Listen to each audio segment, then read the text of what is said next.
We Muslims, we rule India for about 1,000 years. Yet today, in India, 80% of the Indians, approximately, they are non-Muslims. They are bearing witness that Islam was not spread by the sword. Which Muslim army went to Indonesia, which has the maximum percentage of Muslims?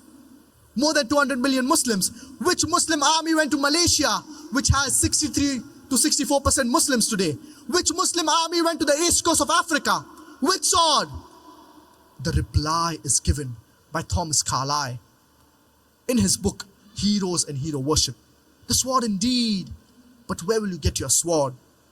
Every new idea originates in the mind of one man against the whole world, that he will propagate his message. You must pick up your sword and propagate. What sword is Thomas Carlyle talking about? Is he talking about the sword of metal and steel?